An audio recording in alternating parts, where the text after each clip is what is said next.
Okay, I have finished episode 2, and I gotta tell you off rip, I already have a theory of where this is going. And y'all gonna have to walk with me on this because I'm probably wrong, but I think I might be right. I'm playing the long game here. Peep what I noticed in this episode. Okay, so peep, in the flashback, the girl that he was crushing on, she tore the wings off of what? That's a butterfly. And what is his brother afraid of? When their mother passed away, the brother was saying, I saw who did it. The butterfly unalived my mom. The butterfly did it. Okay, y'all walking with me? Y'all seeing the connection? Not yet. I'm going to get y'all there. It's important to note that they talk about the city they used to live in with their mom, Songjin City, and he asks, do you want to move back there?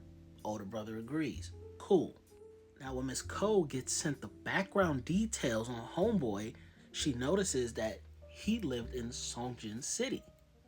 It's all starting to make sense now to her, at least. Well, it's starting to make sense to me as well. By the way, before I continue on, can we just take a second to just admire her? She's so fine. But anyways, she said no wonder. So it finally clicked to her that the girl he was talking about in his memory that had the same eyes as her, the same emptiness, the same low-key ruthlessness, it was her. She lived there. Her parents lived there. She did that to the butterfly. Now y'all are wondering, okay, so she did that to the butterfly, and to their mom, somebody who mentions butterflies or has a butterfly reference did that to their mom. Where's the correlation? I gotta take y'all back to episode 1 to make this make sense, to make this theory all connect. Remember in episode 1 when Homeboy was squeezing the life out of her neck? She had a flashback because her dad did that to her when she was a kid. Now, is it outside the realm of possibility? We don't know what caused the dad to snap, because in episode 2 we learned that he was a famous architect, so something caused him to snap. Is it outside the realm of possibility for me to think that if he's willing to do this to his own kid, he probably did it to strangers as well?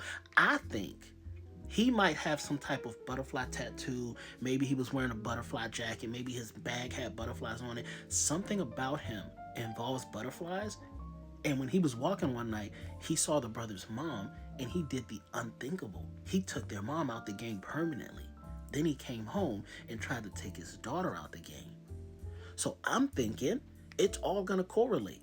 Now, why do I think the dad, it could be the mom too, we don't know a lot about the mom, but currently I'm going with the dad theory because he tried to do this to his own daughter. So I'm thinking he has violence in him. He could use that violence on his family, which means he would use it on others as well. Now, why do I think he has something to do with the butterflies? Because if that is Homegirl as a kid, if that is her as a kid, we can see she's done that to not one butterfly, but multiple, which means she also has some kind of affinity or connection to butterflies, which is making her want to do this. And I'm thinking that connection has to be one of her parents, either her mom or her dad. So in short, my theory here is that this is both of them as kids reconnecting as adults, and throughout them building their connection, we're gonna find out that her family was involved with the untimely demise of his mother, and that's gonna be probably the climax of the show. Can they overcome that? Because that's gonna be a lot. Him and his brother went through a lot not having their parents involved, and she don't even acknowledge her parents. To her, both her parents are already gone. So will that play a huge factor in their budding relationship, which I'm assuming there's going to be a budding relationship? That's my long-term theory. I wanted to get that out the way. Now let's talk about some of the stuff that actually happened in the episode. First of all, she's clearly smitten because she drove all the way out to the countryside just to follow him. And when he looks at her like, why are you here? How did you find me? She just goes, obviously, it's because I missed you. Oh my gosh, melt my heart. He don't deserve you. I want you. I don't deserve you either, but I'll try my best. And poor Juri, she just don't even stand a chance at a relationship to him. He think this is all platonic, this is a business talk, this is all just upside for him. He thinks she's just trying to look out for him. And she's just so in love, and it's gonna break my heart when she realizes she don't got a chance. But his bro Jaisu is low-key feeling her. So there's a secondary romance she could be involved with, but Juri, this ain't it. This ain't gonna happen for you. I'm sorry. I can't stand him. I really hate scenes that he's in. I hate his attitude. I hate the character he's portraying. I understand kind of why he's here. I feel like he has to be like that kind of evil that Loki kind of reigns Miss. I don't even know if he reigns Miss Cohen, but he covers her tracks. Like you gotta be a dirtbag to kind of cover that stuff up. I think, but yeah, I just don't like him. This is a true bromance because he was telling his homie like, I think it's time you stop suffering. You don't gotta move every time we move. This this is his only real relationship he's ever built besides his brother. And we see it when he's talking to Jury. He's telling Jury that like he doesn't want to build relationships because he moves every year. He thinks it's unnecessary, it's unneeded, it's too much work because you're just gonna lose it. So he's actually following them because he realizes if I'm not here, you're not gonna have any relationships. You're gonna be alone. Well, he'll have his brother for the most part. He'll be alone because he's taking care of his brother. So he's kind of being that pillar of support that he doesn't understand he needs yet. But throughout the show, I think he'll come to realize how much of an asset Jaisu really is in his life and how much he needs to build relationships through experiencing how important this is. And I just can't say it enough how much of my type of a woman she is. The way he tried to like teach her the self-healing technique, she said, nah, this ain't gonna work for me. Spun him around and said, with trauma, you can't deal with it from behind. You gotta deal with it face to face. You gotta see it. Put her hand on the back of his neck, took charge a little bit. Oh, that's attractive to me. I'm falling more in love with her every episode that I watch. Also, I don't think Gangte, however you pronounce his name, I'm gonna get the Melly's name right eventually, but I don't think he appreciated how much she sacrificed to help him during this little snafu. Like we can see later in the episode, her career is low key tanking because of this. Although she didn't have to say the word she said, but she was up there thinking, should I help him? Should I not? She could have easily said no, call security, have security handle it. She stepped in to de-escalate the situation from him and put the spotlight on her. And he didn't really show, I don't think he showed the correct amount of appreciation. He for sure didn't say thank you. That's just bad manners. But this was a really nice moment from a person we usually don't see being nice.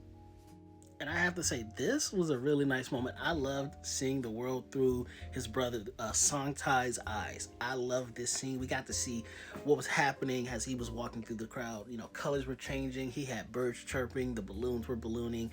And my favorite part, Netflix, chill on me a little bit. I'm gonna play just a couple seconds. It is this scene where everybody starts dancing. They're like, "Hey, where you going? Dance with us!" And he starts busting a move. I'm like, "Yeah, man, get into it. Feel the rhythm, feel the vibe, feel the blues, get a clue." And then this part too, how he actually put this up like he was trying to protect himself from the rain. Oh, this was such a dope moment. I love how they illustrated this whole scene. And I think what I love about Miss Cole the most in this episode was her persistence. Because during this whole interaction, he's making it clear that he thinks there's no helping her. She is the way she is. She's never going to change. And he literally says, I hope I never see you again. Just leave me alone. And you know what she rebuttals with? She makes it clear to him because he doesn't even understand his own feelings right now. So she lets him know it's not that you're avoiding me. You're running away because you're scared. He's scared of developing feelings, and this all harkens back to him not building relationships because he moves every year. He's never built solid relationships. It's clear that he has some sort of feelings for her because, you know, he said that in the past he liked a girl that was just like her, which we now know is her. But he's running away from his feelings. He doesn't want to see where this can go, so he's gonna dip now. And she called him a coward as the elevator doors were closing, and that really sat with him, and that's what propels him to move back to his hometown. And then while talking to Jaisu, he had that moment of self-discovery. Had nothing to do with his brother, he was just running away. I loved episode 2. This story is building. The characters, interesting. The storyline, I don't know where it could go, but I'm invested. 10 toes, I'm all in with this, diving headfirst. But yeah, I'm not gonna talk your ear off anymore because I think I'm actually at like 9 minutes 30 seconds. I only got 30 more seconds to talk to y'all. Yeah, I'm gonna watch episode 3 tomorrow. Let y'all know my thoughts. But I think my theory is pretty sound. I can see where this is going. That's all I'm saying.